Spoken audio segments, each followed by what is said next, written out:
Hi, this is my presentation on Assessment for Learning for English Language Students by Mark Guaglione. Great. At Kalam Intermediate School, we have a Micronesian population that's the majority of our EL population. We have, for last year, we had 41 EL students, 37 active for monitoring, and as you can see, the most active language for those EL students is Pompeian. The focus at Kalam Intermediate is to build growth and development for all students.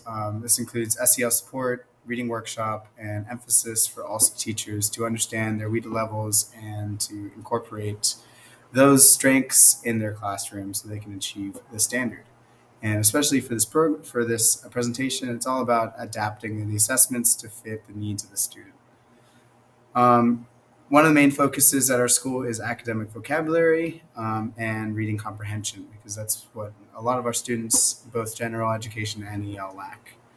And this lesson will focus on that. So I am a technology teacher, but I also used to teach social studies, and I incorporate the social studies standards in my classroom as well as the NGSS standards from science. And so the lesson that I am going to show with teacher feedback, self feedback, and peer feedback is the reading comprehension of a nonfiction text. So they're going to summarize a news story, take academic language from the text, and use that in their written response. I like this standard because it looks at standard CCSS ELA literacy reading from 6th to 8.1, and most specifically 8.1, which says cites textual evidence that strongly supports analysis of what the text says explicitly as well as inferences drawn from the text. The reason why I like the standard is it's very transferable. You're going to use this in an ELA class with the summative test in our SBACs. We're going to be using it in the 8th grade science SBACs, where the students analyze nonfiction sources and have to write a summary on what they read. And they're going to be using it in high school as well. It was the high school's teachers' main concern that they don't know how to write and respond to a text. So here we go. Identifying the main idea, understanding concept vocabulary, and writing arguments with textual evidence. Last year, we also looked into claims and developing that as a horizontal alignment too. So first, teacher feedback. As my SLT 290 taught us, it's really important to give students frequent and specific feedback. And then use that feedback and that data from the students to drive instruction. So in this case, one of the strategies just to help them out would be a word bank for helping them with vocabulary, so they can see what clearly words they should be putting in instead of just hoping they put in the right vocabulary words. And students will revise using the feedback given from the teacher. I say frequent because we do this every day, the summaries. So I think it's important to get frequent and quick feedback from the teacher. And then here's the main point is that you can use this data to drive instruction. So you can incorporate a mini lesson on having sentence structure. So you notice that some students with higher literacy can easily incorporate these vocabulary words seamlessly, while others struggle to find place for them and they don't know the vocabulary, so it's difficult for them to summarize a story that they don't really fully understand. So we'll try to incorporate a mini lesson on building that structure and helping them practice with that vocabulary. The feedback cycle. Another really useful skill that I learned at 290 is feed up, feedback, feed forward. So feed up is making sure the students understand what's going on and how they'll be assessed. So make sure students are part of the assessment process. Feedback is super important for the teacher to give frequent and specific feedback. So and more directed to the standard as well. So if you give them feedback on things that are not really related to what you're testing in the beginning, they will know because they're part of the assessment process now. And then feed forward. Something that we usually don't focus on as teachers because we don't have time. The standards are coming up, the tests are coming up, but the students need to know that if they don't get a concept and they've gotten feedback on it, it's important to revise that and then even have another lesson building upon those missing skills. Peer feedback. I try to do as much peer feedback as possible, especially in technology class that lends itself to having small groups and having peers help each other out. It's important to set up a classroom environment where it can be beneficial rather than be constructive and be critical. So, model what good feedback looks like, build a set of norms and expectations of what you can and can't say to to students, and it can also be anonymous, so you don't have to be so targeted. For the peer feedback for the reading comprehension on nonfiction text, I'm going to have them look at exemplar summaries from last year. I'm going to get a set of 4 of varying different levels on the rubric, and they're going to record their own scores based on the given rubric. They'll basically act as a teacher in this sense, but I think it'll be more fun because they won't know who wrote them, they won't know what grade they're supposed to give them, and then they'll work as a team. So they'll see each other's work and say, hey, you know what, this is missing this is missing this.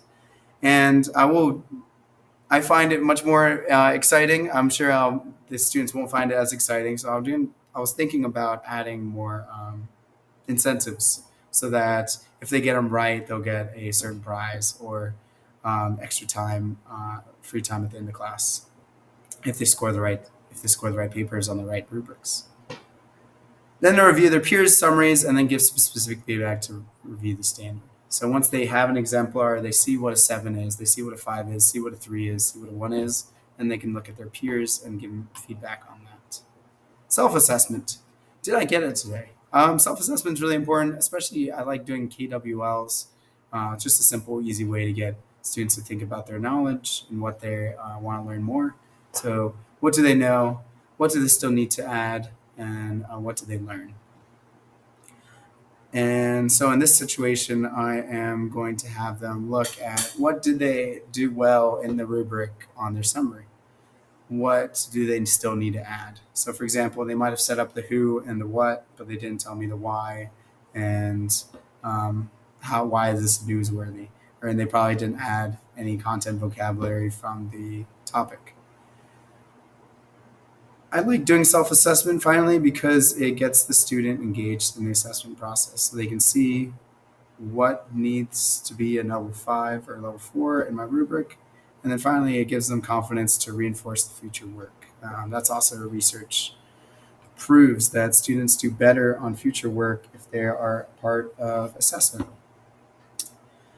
Differentiating assessment based on WIDA levels. I put this as a whole in our slide because I think the WIDA was really something I did not look at enough until this class.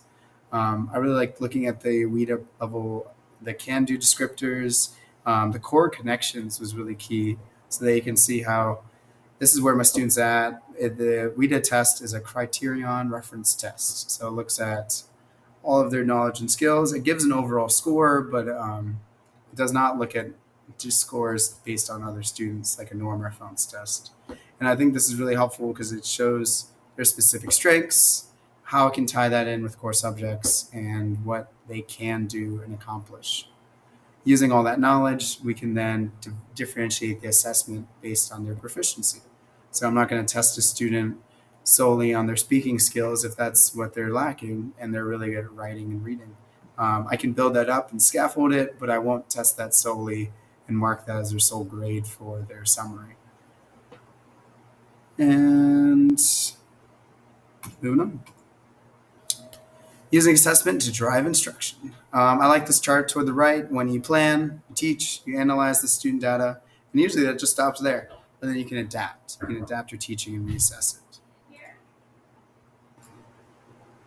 And finally, conducting mini lessons. I saw that in the previous SLT classes, and I do like the idea of adding even just a 10-minute, 5-minute lesson to reinforce the knowledge that students need, especially for EL students that can be left behind because they don't have the motivation, they don't have the speaking skills to really speak up for their education. So it's important that us as teachers and as EL educators to advocate for those students before they reach that final summative exam and don't do as well as they should. And in conclusion, I think it's using all this assessment data it's really important to have a great snapshot of what the EL's readiness is in their SWIR goals. and using that snapshot of all the data, getting all the needs analysis, looking at their reading scores, their math scores, their WIDA scores, their SBACs.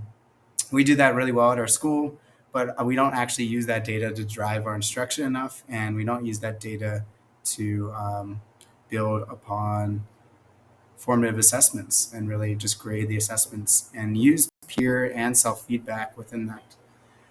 So, in my conclusion, I hope to make more horizontal alignment and show my teachers that this is possible using this presentation. I can even show that in my class that's an elective. I can incorporate these standards and help ELs achieve in all their classes. Thank you. Thank you so much. And I am happy you listened.